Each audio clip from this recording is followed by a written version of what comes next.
13. இயேசு பிறந்த பிறகும் மரியா கன்னியாக இருந்தார் என்று எப்படி கூற முடியும்? கன்னித்தாய், தூய்மையான உள்ளத்தோரே கடவுளை காண்பர் என்கிறார் இயேசு.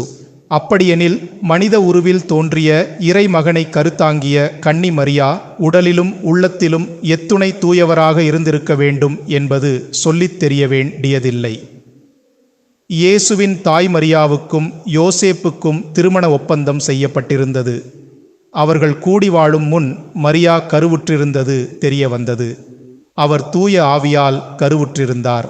இதோ கன்னி கருவுற்று ஓர் ஆண்மகவை பெற்றெடுப்பார் என்று இறைவாக்கினர் வாயிலாக ஆண்டவர் உரைத்தது நிறைவேறவே இவை யாவும் நிகழ்ந்தன என்று நற்செய்தி கூறுவதில் இருந்தே ஆண்டவரின் மீட்பு திட்டத்தில் முன்குறிக்கப்பட்டவர் மரியா என்பது தெளிவாகிறது.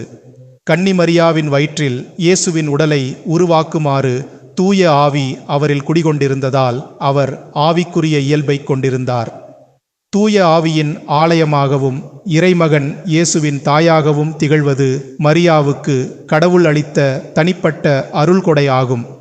தூய ஆவியின் விருப்பம் ஊனியல்புக்கு முரணானது என்பதால் கடவுளுக்கு தம்மை முழுமையாக அர்ப்பணித்த மரியா வாழ்நாள் முழுவதும் கன்னியாகவே திகழ்ந்தார் என்பதில் சந்தேகமில்லை. மரியாவின் கன்னிமையே கடவுள் மனித உடல் எடுத்ததன் தூய தொடக்கத்தை வெளிப்படுத்துகிறது. கடவுள் தமது திருவுளத்தின் திட்டத்தின்படி அனைத்தையும் செயல்படுத்தி வருகிறார்.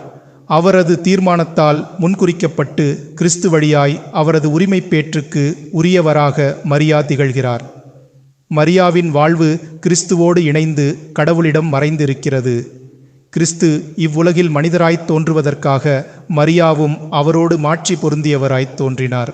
உண்மையில் கிறிஸ்துவின் பிறப்பு அவரது தாயின் கன்னிமையை குறைவுபடுத்துவதற்கு பதிலாக புனிதப்படுத்தியது. எனவே திருச்சபையின் திருவழிபாட்டில் மரியா எப்பொழுதும் கன்னி என்று கொண்டாடப்படுகிறார்.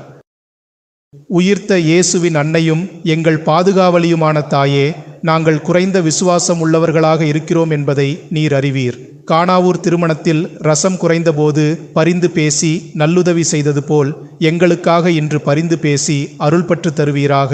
ஆமென்.